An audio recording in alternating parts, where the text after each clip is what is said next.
let's get started because we've got a fun packed meetup covering different regions of the world this morning, this afternoon, this evening. This is we have the Americas join us, so from the Americas chapter of BVSSH, as well as those from the EMEA region, and no doubt there may be people from elsewhere around the globe. So this is really fun and exciting. Aided by modern technology. What a wonderful modern world we live in these days. This meetup is similar to another meetup around the Business Agility Report by the Business Agility Institute. So it's quite similar to a fantastic meetup we had with Martin, who's joined us again, as well as last year. That's a nice hand wave there. Thank you, Martin. So Martin's going to spend a few moments introducing some findings and some key results from the Business Agility Report. So it's based on a survey of professionals from around the world who are conducting great efforts and endeavours to institute and improve business agility within their own organisations. No doubt campaigns and initiatives that we're all very familiar with.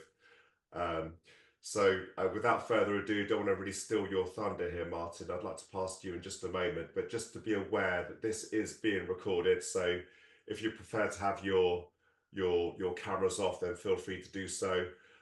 Feel free to put in any questions in the chat. There are going to be particular junctures where we're going to turn to those questions.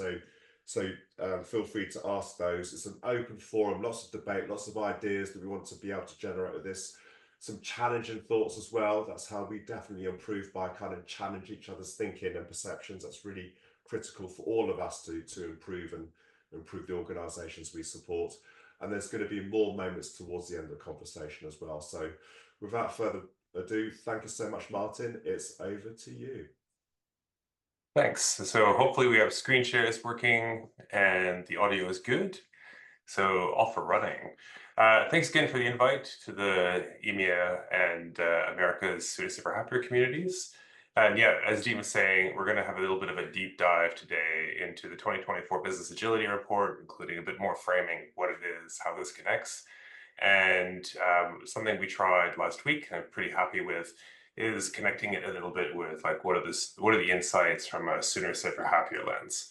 There's quite a few people on this call that might have like thoughts to join in. That's why the questions are fantastic. And yeah, really keen to see how this resonates or not from your personal experience. Let's get cracking. As Dean mentioned, we have a few communities here today, but big focus on sooner, safer, happier. Now, just as I get started, something we'd like to do in Australia is acknowledge the traditional custodians of the land from which we're meeting. For me, that's the Wurundjeri people of the Kulin Nation.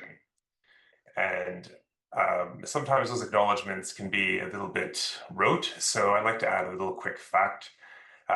We're sort of meeting at the end of the calendar year, but I've learned that Australia's First Nations culture sees time more as a circular thing.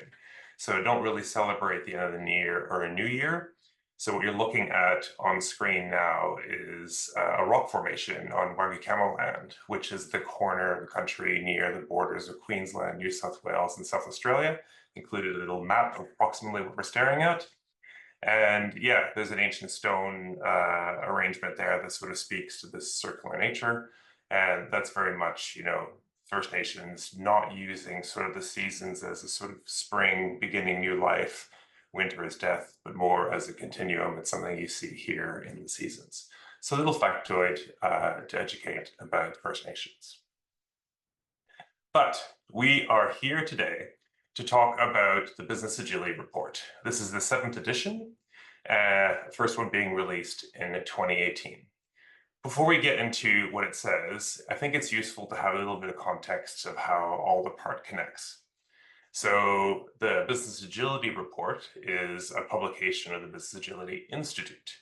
The Institute's an independent research and advocacy organization. It likes to drive change through research, guidance, and building networks of individuals. So there's like the people that run the Institute and the photos on the side, but they also have a set of volunteers, that's the part I'm in, that do some research or lead meetups, do those things. And I'm involved because it's been a piece of work that's given me external validation that the chosen career that I've taken and the work that I do with Teamform, my main employer, is actually helping organizations. So this is really something that I guess followed on 2018. If you go back then, there was the state of DevOps research that had gotten published, the book Accelerate, and that really did a lot of validation, I think, for the more nimble practices in software development. And the question we wanted to ask ourselves is there a bigger picture here for like involving the entire organization, agility beyond tech and IT, if you will? The results have been a resounding yes, and that's 7 years in what we're here to share. So what's the model that this is all built on? So the Business Agility Institute has this domain model that underpins the report. They've got 5 domains, which have 18 capabilities overall, which is what you're looking at on the screen. And these are all observed by 80 behaviors. We know through extensive external validation that the model and the report is statistically sound. So that means that the work is repeatable, it's consistent, and this is actually a really high bar for social sciences style research. Most recently, a researcher out of Switzerland, Xavier Branlet, published a paper in the International Journal of Economics, Business and Management that looked at the integrity of the model. Previously, we also had the Neurotech Institute in Adelaide do some work on the model's validation in 2019 and 2020. So that can be shared if anyone has further questions about, I guess, about statistical validity and the work that sort of lies up behind that. So the report, what is it? It's based on a survey and it has 2 parts. A quantitative one, which asks questions of how do you feel about something on a 1 to 5 scale, and a qualitative long form set of answers. We've got like 4 questions in the report this year. And a lot of what we talk about when I start to say like the feeling that we get from this is those long form answers, the people that take the time to respond to that really give a lot of, I guess, local flavor to the questions we're asking about challenges and benefits and governance, which is something we'll go into later in the session. The survey itself ends up generating this business agility maturity score on a 0 to 10 scale. So each time we present a number between 0 and 10, that's where that comes from. And the thing that we're looking at here is the trends. So the upward direction, the shifts between different numbers is more important than, I guess, the number itself, if you want to look at it that way. And then in terms of how broad and who's responding to this thing, this year we had 363 people respond on a broad range of roles. So roles, a broad range of companies and a lot of industries. Of the respondents, about 1/3 of them identified as senior leaders in organizations, so C-suite, divisional leaders, that sort of thing. 1/3 of them as transformational staff, so people like focused on improving agility, nimbleness, delivering sooner, safer, happier, if you will. And 1/3 of respondents sort of like anything else that's left inside the organization. We had over 300 distinct organizations respond, of which 50% had 1,000 to 500 staff or more. So that's been a bit of a trend for the past many years, as we tend to get more people responding to this that represent larger organizations, which is good because I think as a community, a lot of us are trying to help larger organizations. And then because we've got multi-year longitudinal data, we can talk about trends, there's repeat people, repeat organizations. So we can see year on year if there's an increasing benefit or not, something to talk about. Since the start, 2,000 unique organizations have answered this. So with the framing in, and if there's any questions, we can check the chat. What does the report say? So today, we're not going to read through the report, but rather focus on a few key takeaways. If you haven't read it, we can share the link at the end of the session. But the things you need to know. So 2024 sort of returns to this upward trend. We've been seeing this slight year-on-year increase, which is the graph of what you're looking at. Last year, there was this big drop and we're like, whoa, what's going on? But this year we sort of see a return to trend. The drop last year, there was a lot of talk about like economic contraction, seem things are pretty broadly negative across the world, whereas in the commentary we get this year, there's a lot more positivity about it. Understand that that's not the experience that everybody gets, but it has been fantastic this year to say it. Like a lot of the reading, a lot of what people are saying is like, yep, we've been investing, looking, improving our practices, and it's paying off in one form or another. Of those domains we spoke about, there's a set of cultural capabilities that have had the biggest jump. So particularly the ability to collaborate, increases in transparency, and a really big one in my mind across the whole thing is the ability to prioritize. So that's up about 35%. And I think that really signals to us the growing need for organizations to concentrate on their most critical initiatives, right? The better people say they can prioritize, it's actually about choosing what to do, what not to do, what to stop, which is very easy to say, but typically quite hard to do. The responses also indicate two key shifts behind this. So we see an increased focus on resilience coming from organizations and adaptability in response to the economic and market conditions that may or may not have been as good. So sort of like, what's the response from last year? There is more resilience. It's taken as an opportunity to be better at adapting. And the second one is, I think we're increasingly seeing that agile practices, however you want to label them, are being lifted up, right? They're becoming part of the whole organization's way of working and no longer really buried inside, a specific agile transformation department, if you will. The concepts are increasingly going mainstream. It's becoming BAU. And I think that's the really big question I want to challenge this audience with today is, how does that sound to you? Because it does have some downsides for a community of practitioners like us. And those downsides of what this going mainstream seems to mean is we also have quite a few respondents saying, hey, because there's less large standalone transformation activities, it seems that organizations are hiring less agility specific specialists. So what we're hearing is there's less agile coaching roles going around and less scrum masters, and instead maybe more business generic or roles like product focused executives or like change management that picks up those other parts but does something else. I think in the parlance and a term that even the SSH book speaks about, you're thinking more of like a pie-shaped individual. There's a couple of specializations that they'll have.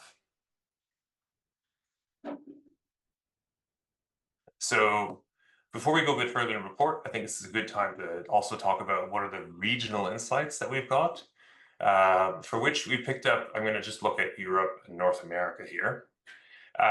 So what does Europe look like this year? What you're looking at in this quick graph on the left-hand side is like the overall score for every one of the capabilities on the left and the difference on the right. So Europe is unfortunately below the global average when it comes across the broad scoring.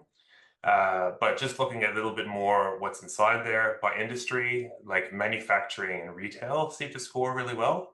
Whereas the healthcare providers and financial services were more closer towards the bottom.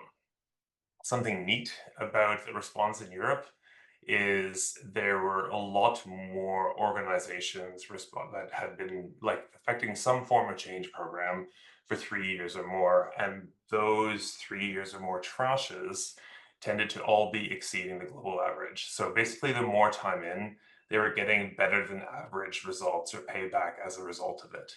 And I thought it was kind of neat because I didn't see that happen in the other regions. They were more closer to standard, whereas Europe is quite a bit ahead on that.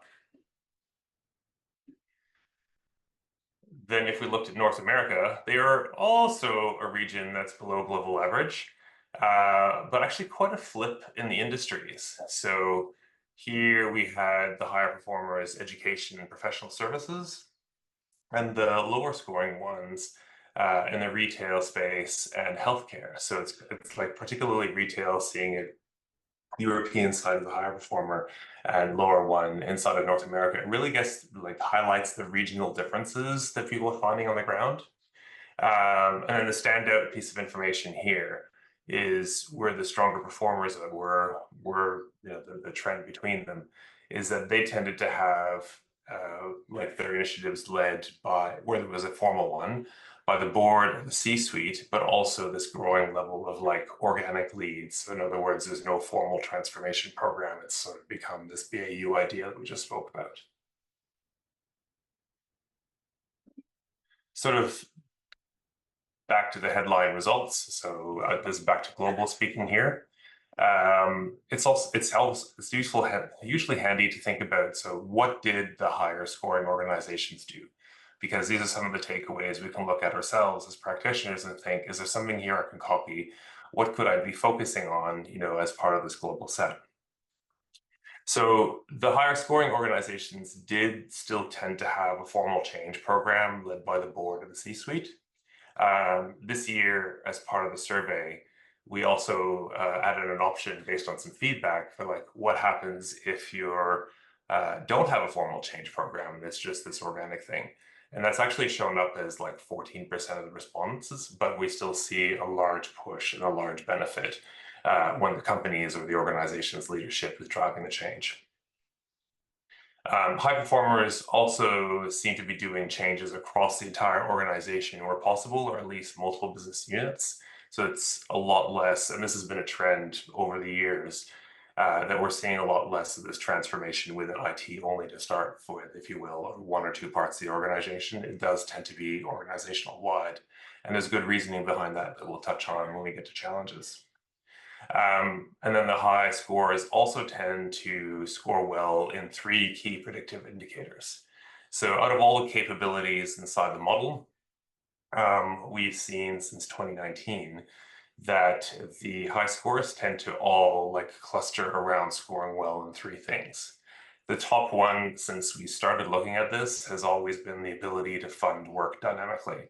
In other words, this is not about just being willy-nilly and loose with your funding system, but it's more, say you have a fixed, like a budgeting envelope, an amount that you're going to invest, and then you discover that the market is shifting or there's a different opportunity.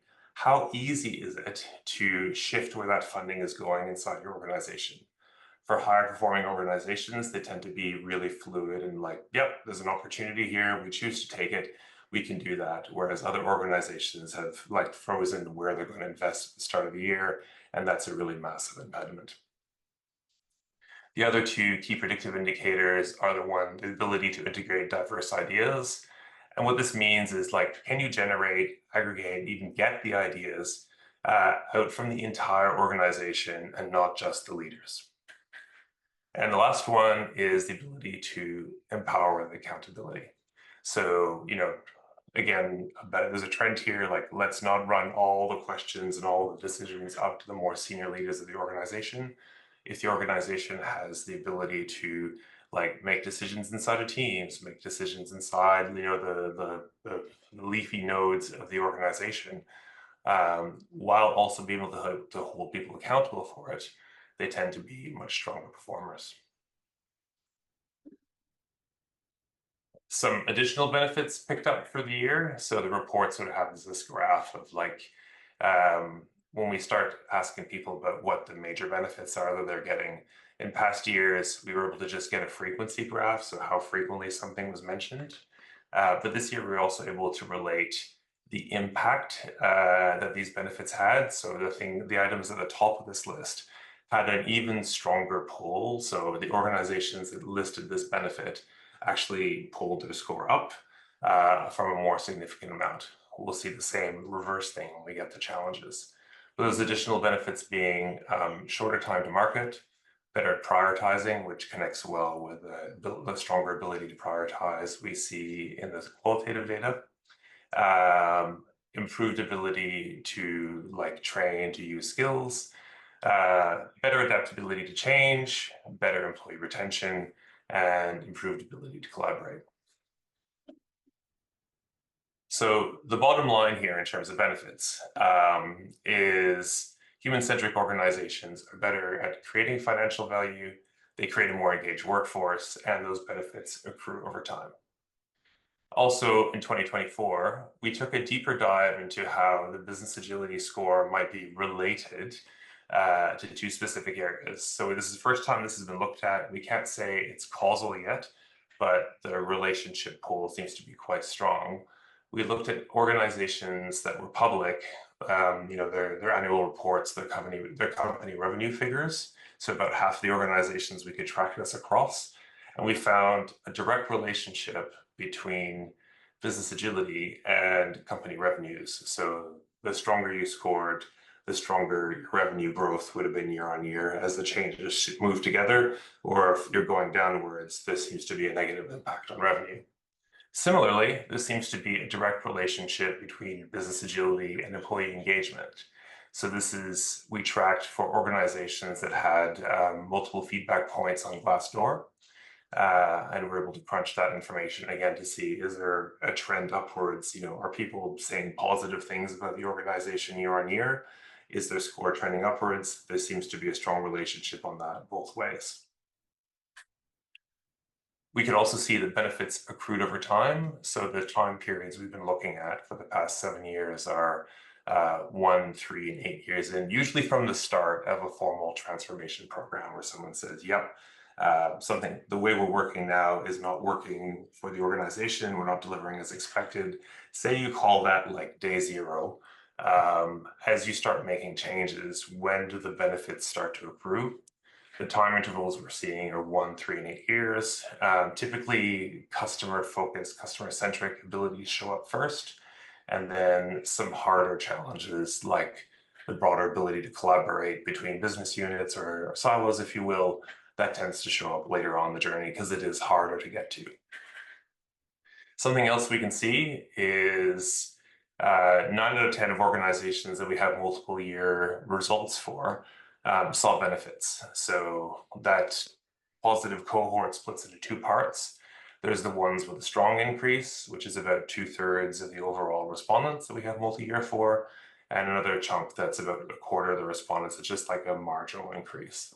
So for the strong increasing parts, they've been seeing benefits year on year up 34%, which is pretty big here. So if you said another way, 2/3 of the people investing in improving their ways of working are seeing a really strong payoff from this. I think this connects well from a few things I've heard from the Safer Happier community, focusing on outcomes and delivery. Don't spend your time getting stuck in frameworks. Focus on what the outcomes are going to be and how we work on that together. So that's the framing part of this session. It's probably a good point here because I don't see if there's any questions at this juncture. Hey Martin, it's Dean here. Yes, we do have a few thoughts and questions, quite a few. So I'm going to pick out a few and read some of them out. Excellent. And feel free, the person who wrote this thought or question, feel free to unmute yourself if I don't land it correctly or if we want to reword it. So picking out a few here. This is from John. So labels, agile practices, interesting to understand in the survey the definition of this term, i.e. words without the A word, like product. Do you want me to say it, Dean? Yeah, go ahead, John. Far away. Go, John. Yeah, Martin. So when you were talking earlier about agile practices in the survey, the thought went through my head, does that include practices which give you agility, which don't have the A word? For example, value streams, product operating model, project to product, OKRs, psychological safety, culture. Do you know what I mean? Is it agile practices like Scrum or things that work? I would see the way I think we've been seeing this since day naught is that broad set of practices that help the organizations better sense and adapt to change. Something we looked into just a couple of months ago is that words have like this popularity curve, and sometimes, like I think right now, there's a lot of negativity around the term agile transformation. But it's also a really quick way of summarizing which direction, like what we mean here. But yeah, I think it's good to see it as that broad set of practices. You don't necessarily have to have the word agile inside those practices. Yeah. And I think as we'll see, like the value stream concept, for example, comes in really, really strong. Okay. Sorry, not sorry for agile transformation having a bad rap. It's just part of how many people sometimes get on the bandwagon. Yeah. Other questions? Yes, there are. There's one from Karen. Yeah, so Karen, feel free to unmute yourself here, but let me see if I can read it out. It says, where and how do you see change management having more of a role to better achieve what? Right. So the change management one was actually deliberately picked out, which is why I used it as a bit of an example for it's specifically something we've seen in the industry, or at least the respondents that like the process here, that might want less of a specific Scrum Master person, but more of a person that's got a slightly broader role for like, okay, you know, we've noticed that there's a problem with practices, or there's an impediment inside the path, right? We're going to change the way we work, you know, in terms to a new way to organize that, to optimize around that. There's a lot of more practices of communicating that change and like getting the training, like maybe it's a Cotter change framework or anything like that. But I think that's sort of really what we're seeing in terms of, is there an improvement to be made? Have we detected something? So how do we communicate and embed that improvement to see if it's going to work or not, right? And then iterate around the loop again. Did I answer? Is that the sort of... Yeah, I mean, have you seen Yep. official organizational change management people like moi brought in? I think what we're seeing, like in the context of the report here and the industry work we touch into, is there's more of a shift to bring in more generic, like broader scope change managers instead of potentially narrower scope traditional agile roles like the Scrum Master, if you will. So it's like a shift, right? Like, whereas in the past I might have hired more of one and less change managers, now I think we're seeing more of a shift towards, if I needed that capability, I'm probably going to go for the broader role of a change manager. And what So differences? it's like directional. What difference do you see? If I'm hiring for a process improvement part, I would go, I think we're seeing more of that drive towards, organizations are getting more change managers as opposed to this agile thing. There's just a shift from one to another. So if you had 10 roles to put in across a business unit to improve delivery, we tend to see more change managers inside that blend. Mike, you have your hand up. Okay. Mike, was there a thought you wanted to share? Yeah, sorry, I can't share my camera, but yeah, it's all about, terminology and using the right words, because if we don't agree on what the meaning of a word is, then we get into trouble.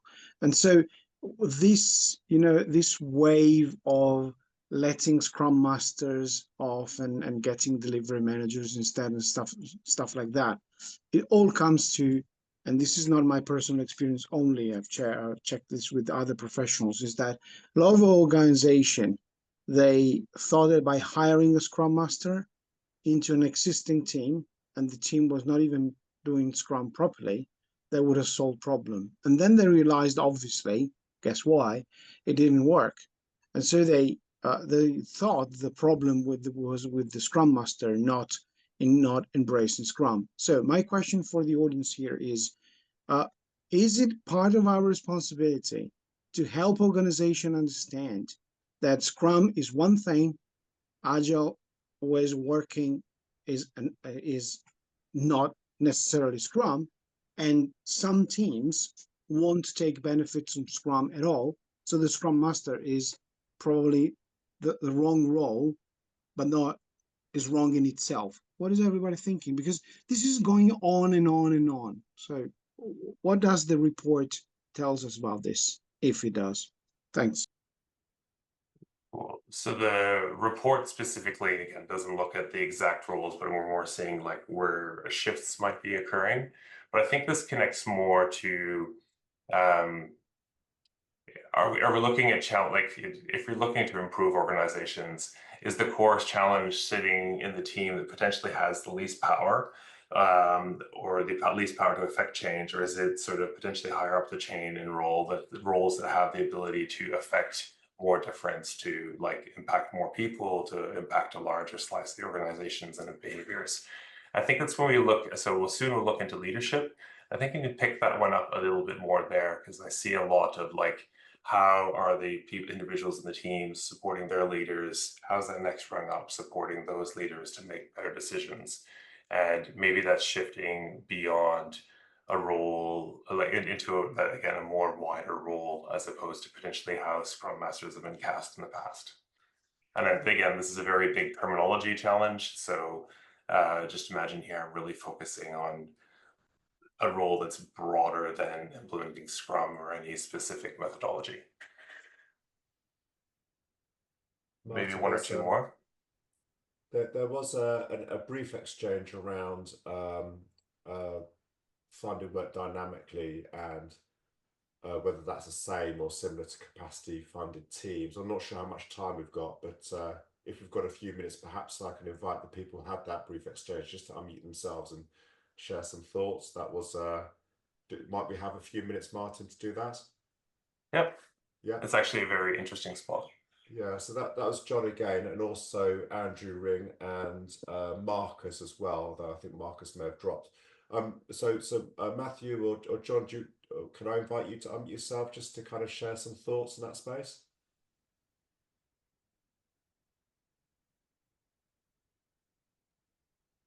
I'm pausing for Matt. I try and remember what this is the funding model. Yeah. Yep. John started it. He started it. Yeah, it was just a Martin. It was just the way that the Business Agility Institute used the language of fund work dynamically. There is I perceive a risk of that being misinterpreted as the project funding of old, as opposed to, because really you want to have stable funding. You want stable, not static teams. However, verbally, you made it clear, I think you did, that it's actually about not linking the funding and the output. Fund work dynamically actually means decouple the funding and the output. You've still got capacity funding of people, is my understanding, but it's just like not built. We're not gonna spend £200 million building Tower Bridge. We're going to spend £200 million crossing the river. That's what I. And if that's very much the way to see it. So what another way to look at this is if the organization, the team, or the value stream discovers, hey, where our original hypothesis or where we thought the market was getting capture, we're starting to see better pull like elsewhere. Let's take this workforce that we've got, this value stream we've got, and like shift its focus a little bit to go capture that opportunity because we now think it's larger. Yeah. And that's the shift we're indicating, whereas some organizations just absolutely can't do that. They've been committed to a specific set of outcomes or even outputs that they've got to adhere to until the next funding cycle happens. Yeah. And is like frozen or archaic as that might sound, there's definitely a lot of that going on. It comes out really loud in the quality of long form responses. So maybe another way to express that that thing in the elementary table for BAI, it's kind of fund people, not work. Don't even fund work at all. Fund people. Yeah, that's a good way of thinking about it. Yeah. And Matt, does that resonate with you? Did you want to unmute yourself? No, I think that was what Martin, you were talking about there, the shifting. I was trying to think of like the annual, they call it the annual budget pageant or whatever, some term there, but that idea goes around, yeah. But the idea of like, hey, we've already committed these funds, even if the market changes or things like that halfway through the year, the best or the most effective organizations are able to, like you said, shift the work, shift people, shift products, value streams, things like that, to go after those new markets. Yeah, and typically there's already been like the really strong performers. They recognize this investment in people, that comes through in that like stronger employee engagement, stronger employee retention style part. It's not about just going, I'm going to shift my priorities, so I'm going to chop the people here and bring up another pool here. No, it's like, how can I best use the workforce that I've got to achieve my goals and what I've sensed inside the market. Awesome. Great, thanks. Cool. Thank you. Martin, back to you. Fantastic. So with that, I think a really good connection to this. So the next little part, or the second half of this, we're going to look at a few focus areas. And these are the parts that resonated the strongest in terms of like the long form discussions initiated inside the report. So looking at the challenges of leadership, the challenges of organizational structure, this governance thing, and sort of as a nod to Salt, who isn't with us this evening or afternoon or whatever time of day it is for you, really, how we generate adaptive and support like adaptive learning organizations. So getting started on this, we looked at all the benefits. There is certainly a large set of challenges that are picked up.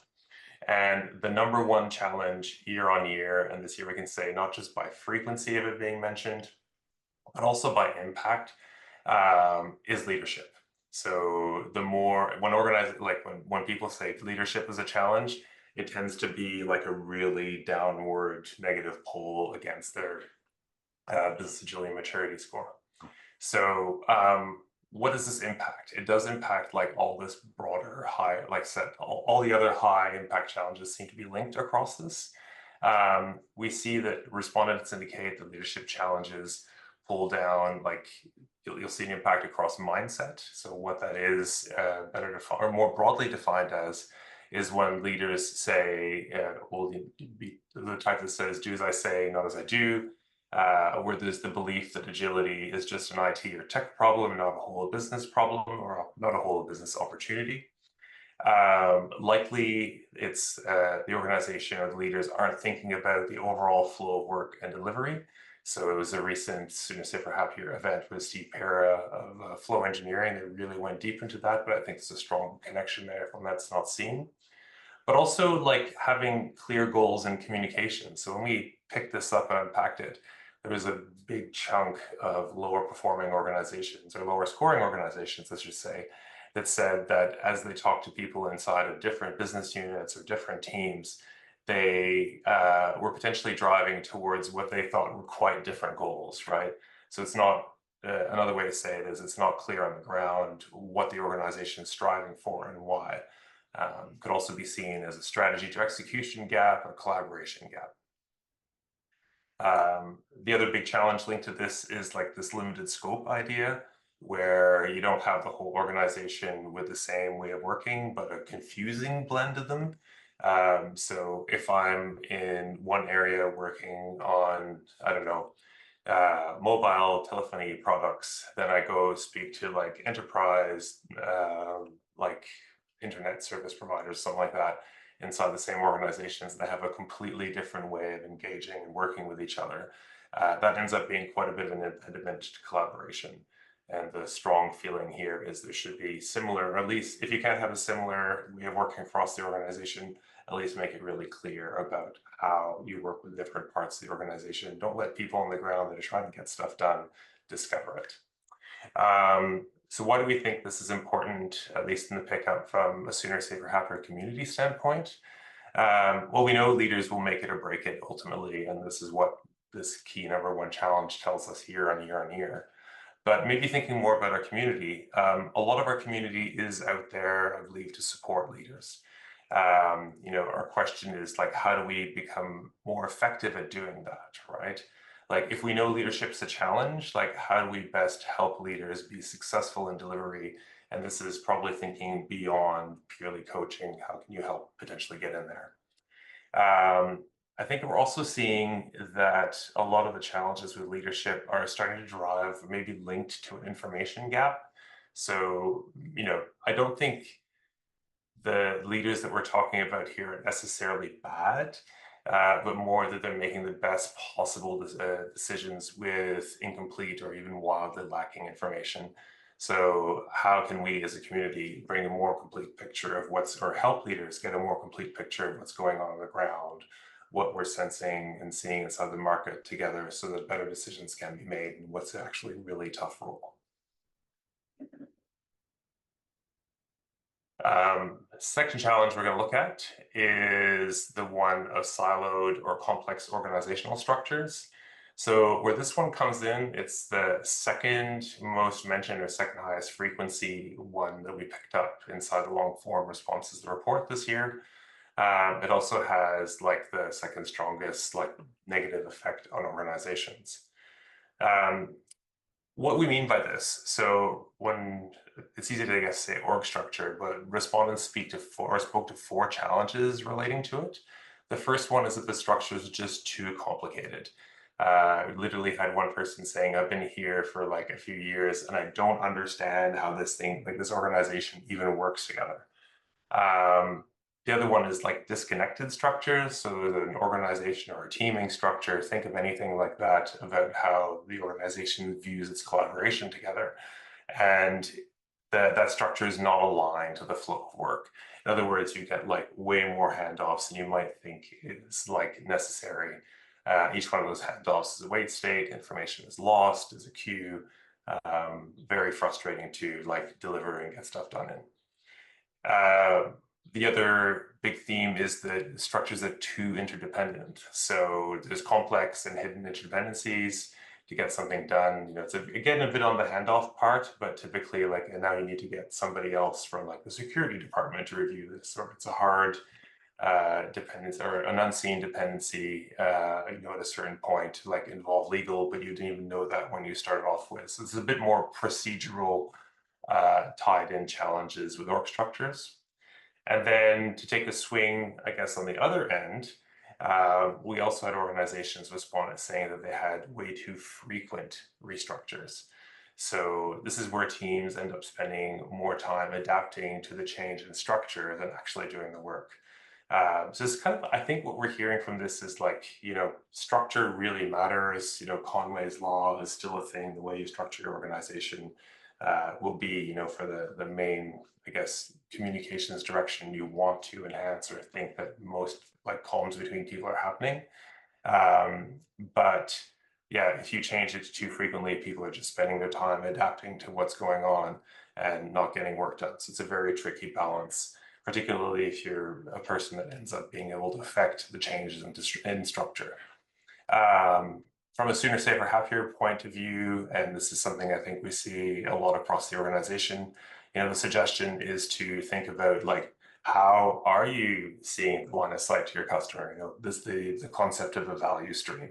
You know, have the majority of your work flow down a value stream that might involve multiple teams, a team structure, with the visibility to the customer, which is at the end of that, which is really strong inside the benefits.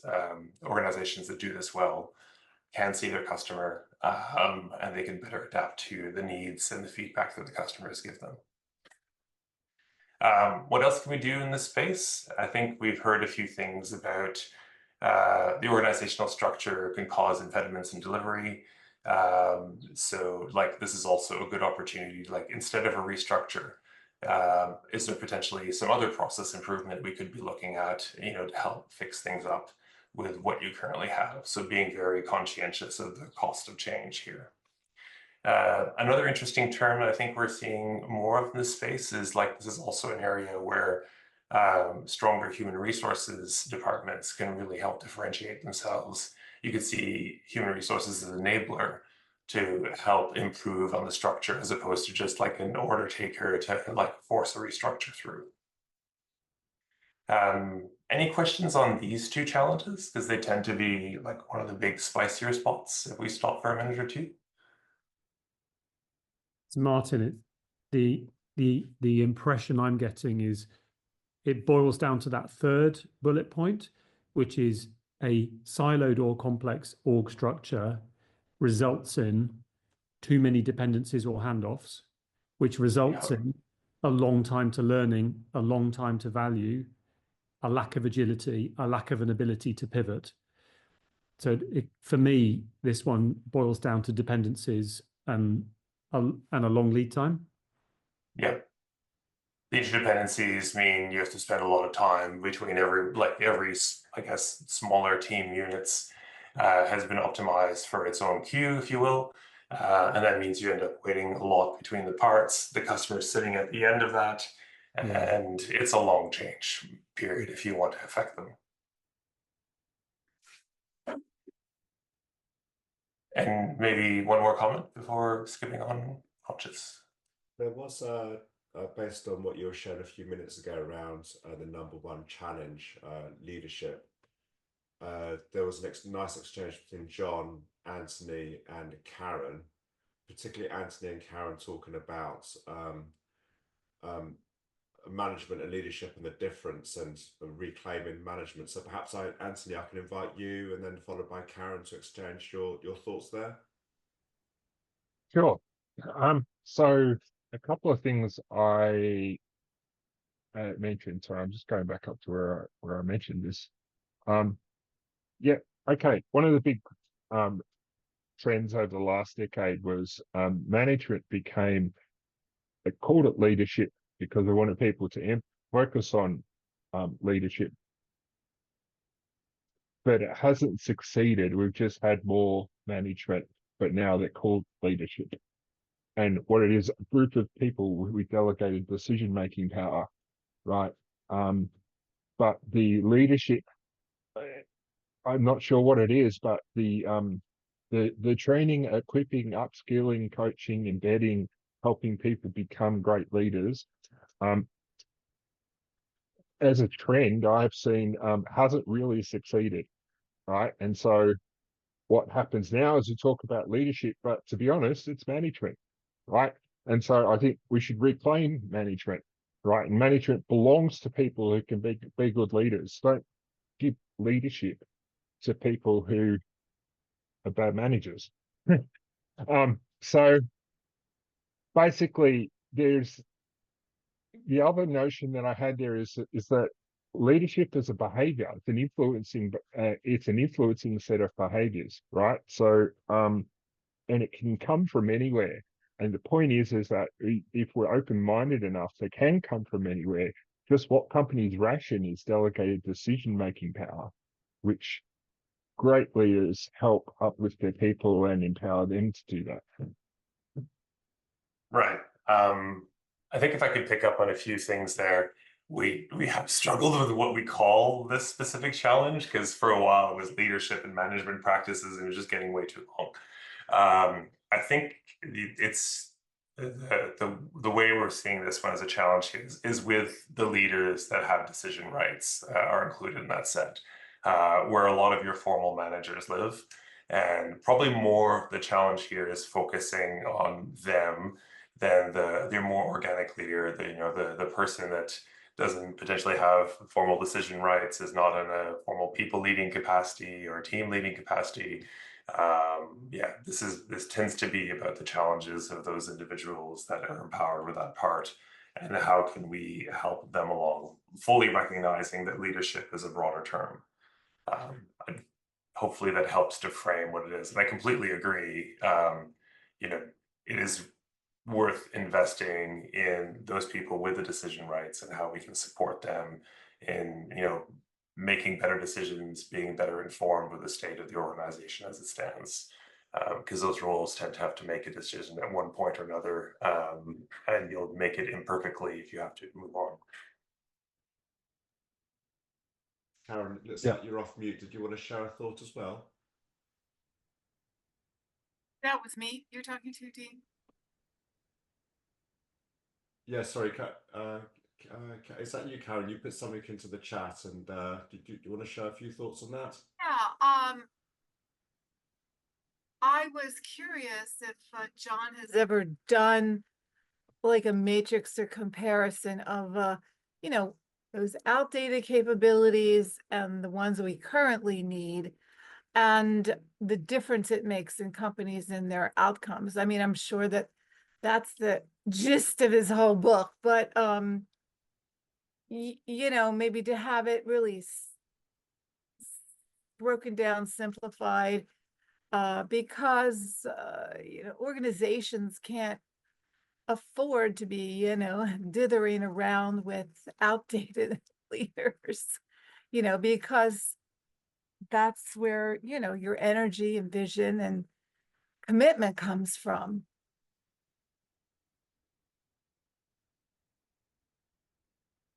that sounded like it was more of a question directed to John, but I think John's just stepped away, so perhaps he can respond on his return. Well, thank you, Karen, for the question. I know we have 9 minutes left on the clock approximately, so Martin, feel free to continue. Skip on a couple other ones we might go a little bit faster on. So other two focus areas. So this year we asked organizations about governance. So there tends to be a few other long form questions, and the sort of focus changes year on year.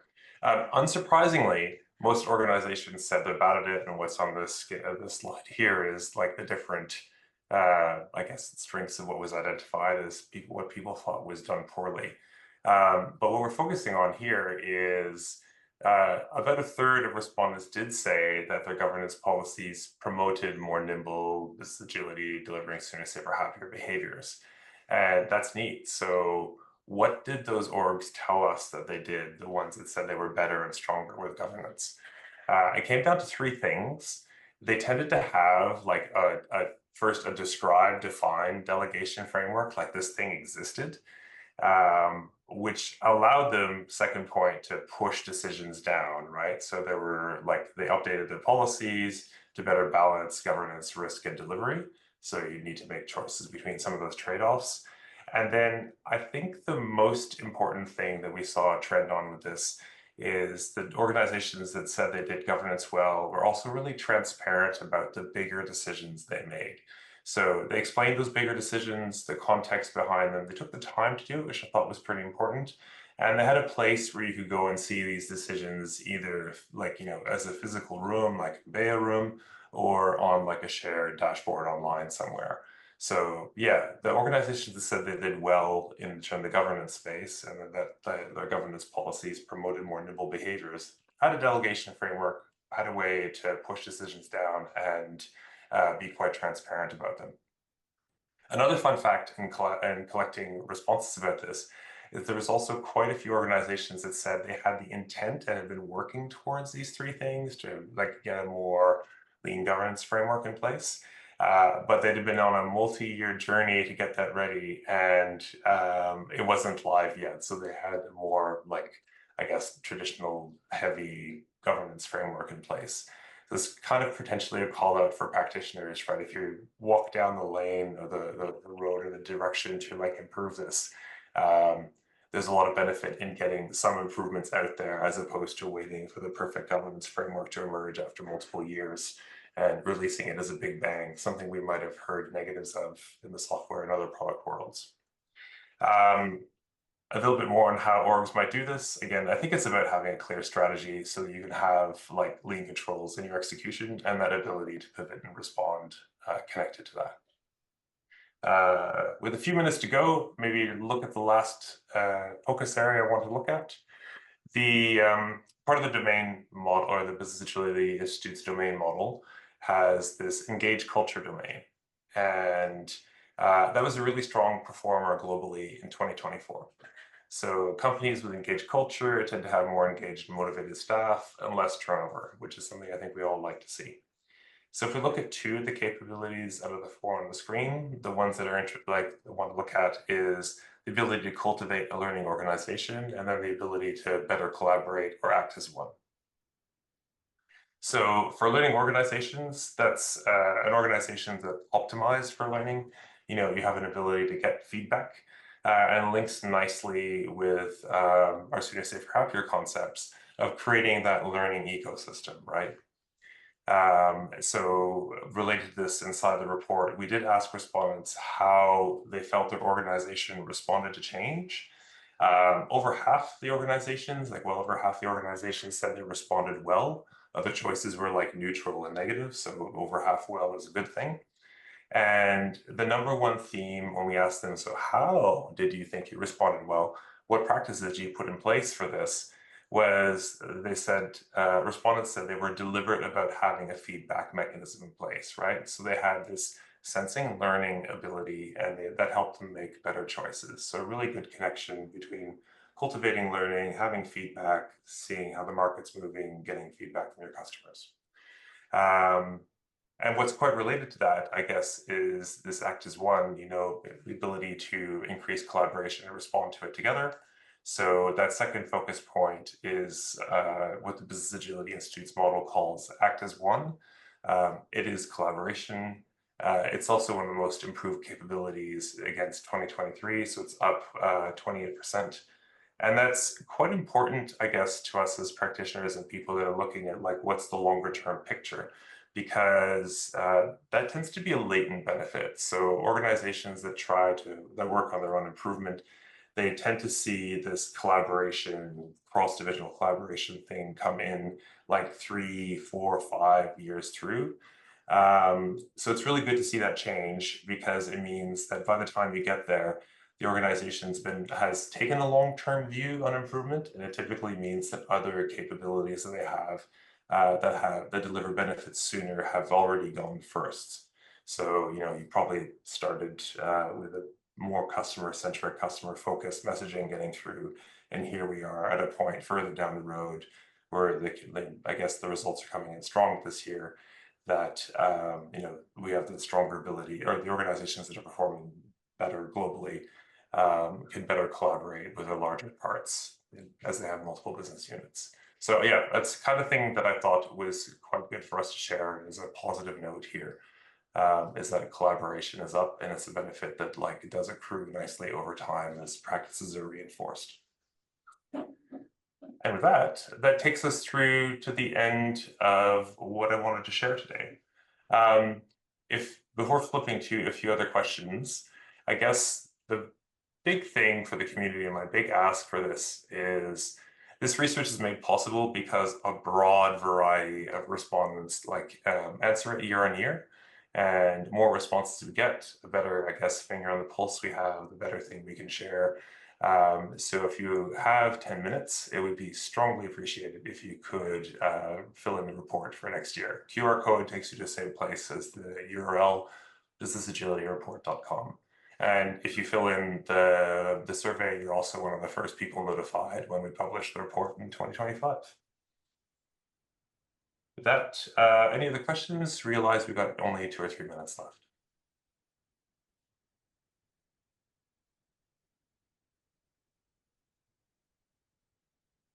I have no question, Hi. but big Go on, Mike. appreciation for all the work that I know it's behind to produce this kind of reports. So thanks very much appreciate. Thanks, Mike. It's always great to hear that. And Martin, thank you very much for presenting this at 5 a.m. your time. The sun has come up if you see the extra light that's coming on our left. Nice. So thanks, Joe. Aaron has a hand up. Yes, go ahead,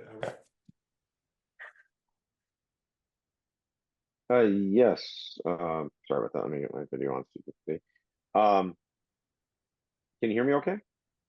Yep. You can, go ahead. Oh, great. No, thank you for the report. It's a fantastic research. I've followed BAI reports over the years. I think the first one I got was maybe 2020 during COVID, I guess from Australia. You guys were presenting. I was wondering, you don't in your rubric capture costs and how costs are incredibly constraining now. That's in the last 2 to 3 years in enterprise decision making. As in cost going up, or no, cost just as a function, right? So it could be Okay. interest rate, Cost of CapEx, money. yeah, exactly. Cost of running the business, labor costs. It's just all the variables that are the inputs to it. It could be intermediary goods. Whereas prior to, let's say, COVID, or prior to 2020, you would have maybe some asymmetrical pricing and costing that had to be dealt with, but it tended to be local or regionalized, tended to be supply chain, kind of switching drivers. Whereas, in the last 2 to 3 years, I've really not attended a meeting that was driving to any kind of semi-strategic decision making that the constraints that existed, whether, getting CapEx is, dead, right? Except for a tiny number of improvements that have to have really direct client orders at this point. People aren't just spending Wizard of Oz money, as we used to call it. And less also blue sky investment. Yeah, exactly. And then I would say this sort of 5S sort of Kaizen mentality, whether people know they're doing it or not, is sort of taking hold in a lot of organizations to just try to constantly optimize the cost of goods sold, their variable input pricing, even product design now, packaging. I mean, it's really almost develop the operating cultures, and so I think there's something here, and nobody else is hitting this either. I've seen consistently, because when I presented other reports from other large consultancies or management consulting shops, whatever, at best there's sort of a drive-by on it. But so a good example, like a concrete example, is just how clients or how businesses are looking at all of the shipping, inventory, warehouse, anything that's associated with latent cash flow is just being squeezed like a sponge in every direction, and pushing that risk forward into either the customer side or pushing it into the supply chain, which has a huge impact in agility, right? Obviously, it's a big constraint. Yeah, the research itself doesn't specifically ask about costs, but when we unpack what those higher performing organizations are doing, but also like the trend on benefits, there's been a very clear over the past few years, like we can say that the companies, organizations have like what we call business benefits, and they're getting more clearly picked up as like stronger revenues, or the better ability to manage their costs, because they become, there's more nimbleness inside the system. That's about as much as I can say connected to this research, but it does come in pretty clearly that, at least there's that lens there, it's being seen and people are talking about it. What's going on specifically? I mean, what would be interesting is if there was ever the ability to have a sub report or a layer that went into really constraints of agility, and what was the lens and the surfacing of the constraints of agility, because I think that would maybe bubble up. Maybe constraints, or a little bit potentially deeper dive into the whole funding and money ecosystem, which is a very real thing. You don't have an organization if you get that balance wrong. That's right. That's right. Talking of constraints, we do have a time box which we've kind of gone over slightly. Aaron, thank you for your question, really insightful. Martin, really want to thank you on behalf of the community and the different chapters and the people around the world for the fantastic work you and your organisation has done. Really insightful stuff. A lot of it's done off people's own backs in a voluntary mode. So really great, really good for the organisations, and really good that the participants year on year have been able to contribute to this and gather these great insights. Really good for generating insights and conversation. So thank you to you and the Business Agility Institute. I'll just pass the mic back to you, Martin, in case you want to have any final closing remarks. Thank you. Yeah, I guess, this is just a conversation starter, this whole part. Always really keen for and what I really love about doing this is seeing how people are responding on the ground, the conversation that gets started, continue it on LinkedIn, Sooner Safer Happier Advocate, there's a brand new community that's been launched there, but there's definitely a lot of places to continue to engage, because I think particularly any feedback you've got, like Aaron's or Karen's, it helps us sort of think about where might we focus the next year on, and how that focus hopefully best serves the community, I guess everybody contributes to. Awesome. Thank you, Martin. Thank you, everyone. Have great days and evenings. All the best now.